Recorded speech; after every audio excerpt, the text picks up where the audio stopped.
Paulo. Paulo do Vale. Olha aí, Paulo do Vale tem vinheta, nosso querido Vinícius Bueno Guimarães tem vinheta, Paulo Capelanes tem vinheta, nosso Gustavo tem vinheta e a Gabi não tem. Eu acho que isso é uma sacanagem. Então, Paulo do Vale, que tava ontem, o Fuleco lá, mandei um abraço pra ele, não sei aniversário de quem que foi o dia irmã. A sua irmã? Isso. Como ela chama? Chama a Vida.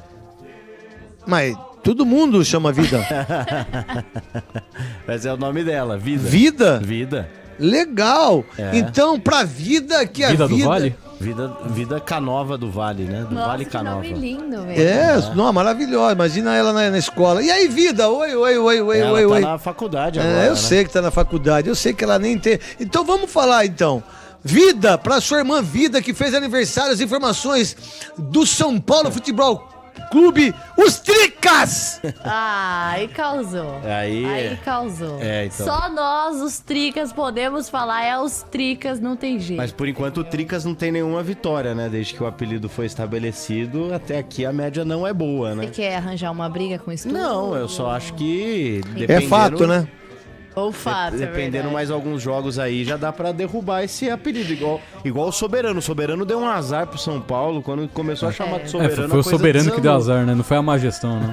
Não foi os caras ter roubado o clube, foi o apelido que deu azar. E ano passado Verdade. tava tudo ótimo. Foi uma temporada muito boa, sem o Tricas. A gente quase não foi rebaixado, não. Fica tranquilo. Pois é, tem que tomar cuidado pra não ser essa temporada, né? Então você vê que as informações, Paulo do Vale, porque a vida vai embora, hein?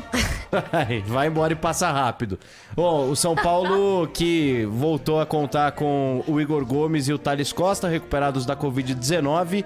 Eles ficam à disposição do Rogério para o jogo de quinta-feira contra a equipe do Bragantino. O Luciano segue de fora, o Luan também. Os dois devem continuar desfalcando aí o time do Rogério, né? Que continua fazendo esse rodízio entre os jogadores. Ontem o Jandrei foi o titular.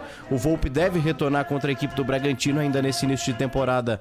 Um rodízio entre os dois jogadores. E a gente pode inclusive ouvir o que disse aí o Rogério Ceni sobre as primeiras impressões dele com relação aos reforços da temporada de 2022, né? Nicão, Rafinha, o próprio Jandrei também, o Alisson, que tem jogado, foi titular nos 2 jogos, e o Patrick. Vamos ouvir o que tem a dizer Rogério Ceni. Fazer uma análise de 5 pessoas aqui nesse curto espaço de tempo é difícil e acho que não. Eu analiso que são jogadores importantes, que vêm somando ao grupo, que devem melhorar com o passar do tempo, fisicamente principalmente. Foram poucos dias de treinamento, né? Tanto o Patrick quanto o Nicão já participaram desses 2 jogos, sendo uma parte deles. Alisson é o jogador talvez na parte física mais pronto, né? O Jandrei hoje fez a sua estreia, foi bem. E Rafinha, né? Rafinha jogou também 90 minutos 2 jogos. Ele nota-se que os últimos minutos pesam um pouco para ele, porque é um tempo muito curto de pré-temporada. Nós esperamos que todos possam evoluir na parte física. Nós vamos ter depois do Red Bull uma semana, 5 dias mais ou menos de treinamento, que a gente espera melhorar essa equipe na parte física. Tá aí, Rogério Ceni, treinador que ainda busca essa primeira vitória na temporada de 2022, quem sabe quinta-feira contra o Bragantino. É difícil, né? Pode até ganhar, mas eu não sei o que vocês pensam, né? Eu acho que o São Paulo, há muitos anos, vem desenvolvendo eles se vitimizam, né?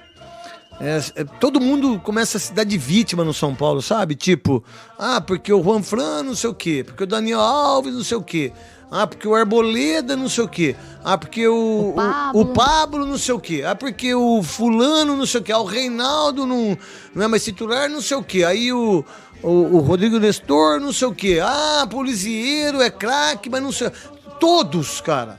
O Luciano é fazedor de gols, mas nossa, mas... não sei o quê. É tudo não sei o quê. Pô, será que os caras não sabem representar a camisa do São Paulo como deveria ser representada? Será que os jogadores o Igor Vinícius, pelo amor de Deus, sabe? É uma coisa assim muito louca do São Paulo e sempre uma desculpa. Aí é preparação física, aí depois é falta de jogadores, aí é falta de dinheiro, aí sabe, o São Paulo ultimamente sempre tem uma desculpa para os seus tropeços. E há muito tempo vem tropeçando. Quase caiu um brasileiro, 2 anos aí, né? Modificou a forma de pensar, trouxe o Rogério Ceni, trouxe um monte de gente, mas o São Paulo vem tropeçando há muito tempo.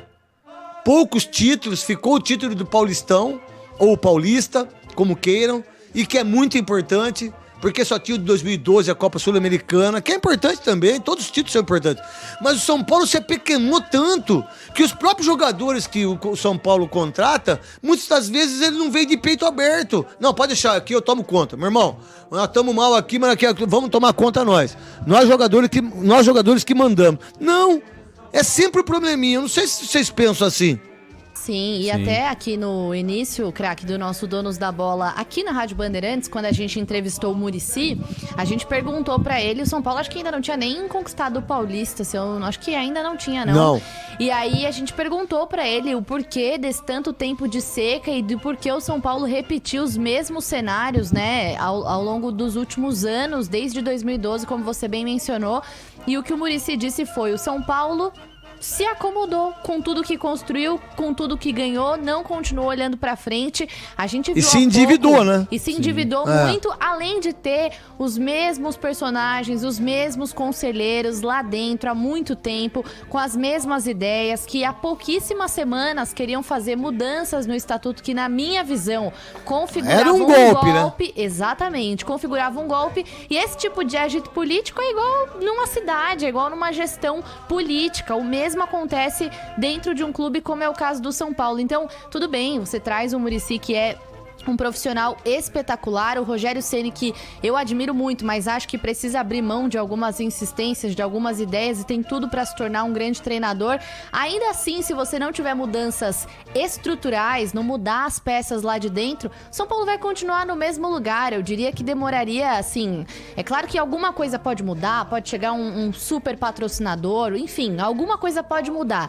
Do jeito que está hoje, o São Paulo tá atrasado aí pelo menos chutando baixo, uns 8, 9, 10 anos para conseguir se reestruturar e voltar a ser um time que incomoda, um time que tem jogadores, como você disse, que tem posicionamento. Na reta final do Campeonato Brasileiro, o Luciano, depois de muitos problemas de lesões e tudo mais, começou a ter uma atuação um pouco melhor. Que, por sinal, tá lesionado, não tá? Tá lesionado de novo. Desculpa aí, começa o ano, o cara tá lesionado. E aí disseram, a gente quer trazer jogadores com o perfil do Luciano, alguém que vista a camisa do São Paulo. E aí, na pré-temporada, começam a aparecer nomes que pouco tem a ver com esse posicionamento, né? Caso do Diego Souza, do Grêmio, que não tinha ali um perfil, que já tinha passado por muitos problemas ali dentro do Grêmio na última temporada. Então, assim, pra mim, o problema do São Paulo é quem tá internamente, e isso vai refletir, claro, dentro de campo também. E aí, Gustavo? Até em relação ao Muricy, porque se o Muricy não tivesse vazado aquele áudio do Muricy, eu acho que nem contrataria esses jogadores aí, Gustavo. Sim, concordo. Acho que foi muito mais na base da pressão, até porque o São Paulo não tem dinheiro para fazer grandes investimentos, trouxe a maioria dos jogadores para essa temporada sem pagar a multa rescisória, e eu vejo só 2 nomes desses 5 que chegaram que podem mudar, né? Esse perfil do time do São Paulo, esse perfil de terem jogadores que pelo menos se cobrem, que se interessem quando o time não tá bem em campo, quando precisa melhorar alguma coisa, que é o Patrick e o Nicão. O Patrick, eu acho que é um jogador que tem perfil de liderança, um cara que dentro do Internacional até causou algumas polêmicas no vestiário exatamente por ser um cara que é muito ativo, um cara que não se acomoda, que bate de frente com as outras lideranças.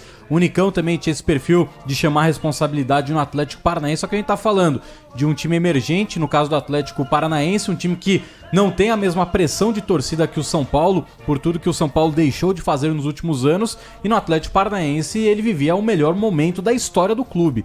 Então vai ser até um pouco difícil ele assumir algumas responsabilidades no São Paulo, exatamente por causa disso, né? Muita pressão, muita gente querendo atrapalhar lá dentro, então acho que só o Patrick e o Nicão tem esse perfil dos jogadores que o São Paulo trouxe. Rafinha é só gritaria, não tá jogando nada e ficar gritando toda hora. Então, não sei se São Paulo terá um ano de 2022 satisfatório pro torcedor. Paulo do Vale, mais alguma coisa importante do São Paulo, até em termos do Muricy, da coordenação, do diretor também, do Júlio Casares, desse entendimento, né? Parece que as coisas vão acontecendo no São Paulo e vão deixando, sabe? E vai acontecendo. E o São Paulo tem que ficar esperto. Sim, com certeza. É uma situação até, né, por conta desse áudio vazado que vocês já comentaram novamente aqui hoje, né? Acho que foi feita uma promessa de que os reforços chegariam. De fato, o São Paulo buscou aí 5 jogadores daqueles que o Rogério pretendia, só esse ponta, esse cara de velocidade que ainda não chegou. O São Paulo ainda monitora algumas situações, né? Inclusive, com relação ao zagueiro, hoje surgiu um nome, eu não conhecia, do William Rocha. É um jogador que atuou muito pouco aqui no Brasil. O último clube dele foi a Votoporanguense. Há alguns anos ele foi pro futebol português, está no Portimonense e pinta como No videogame é bom, hein? É bom? No videogame gostei de trabalhar com o meu atleta. Ah, é? Já fui manager dele. Tem 27 anos. Não, eu confesso que é bem desconhecido aqui, pelo menos no meu radar, assim. Eu também não conheço. E aí pode ser uma oportunidade do São Paulo, quem sabe, contratar. Ele é titular absoluto por lá. A verdade, inverteu o mercado, né? Antigamente, os jogadores do Brasil iam pro Porto, Benfica, né? Iam pro Milan, né? Pra Inter, né? Pro Real Madrid. Muito poucos vão hoje, né? E hoje o jogador do como é que chama o time? Portimonense para vir pro São Paulo. Antes eram os meninos da base que iam por Portimonense para fazer experiência. Por sinal, craque, Não é? Ou é mentira o São minha? Paulo liberou muitos jogadores da base que não seriam aproveitados no profissional e o Portimonense contou com algum desses atletas. Lembro de um zagueiro, o Polidoro Júnior, chegou a jogar no Portimonense depois É bom pra de não pizza, vingar né, no... Polidoro Júnior, que por sinal é noivo de Carol Conká. Olha aí. E ex-namorado de Jojo Todinho. Que Fica aí a informação. Quem que é Carol com É cantora. Quem? Uma cantora cancelada. Desculpa, mas eu escuto Elis Regina. Deixa eu fazer só uma correção, craque. Você errou de novo. Errei de novo. Mais Fui falar uma vez. Douglas Costa, falei Douglas Souza. Aí ficou todo mundo assim, quem é esse aqui no chat? Diego Souza, Douglas Costa. Tá uma que foi pros Estados Unidos, maravilha. né? Enfim, era só pra dizer que esse perfil, que é o do Douglas Costa, não condiz com aquilo que o São Paulo se propôs a fazer durante o tempo todo. Exato, Vou falar jogador. por mim e pelo Casagrande. Quando eu fui pro São Paulo, e o Casagrande também foi, o São Paulo foi pra ajeitar a nossa carreira. Então, todo mundo falou agora, profissionalmente o Neto vai... E aprendi muito no São Paulo. Muita coisa importante.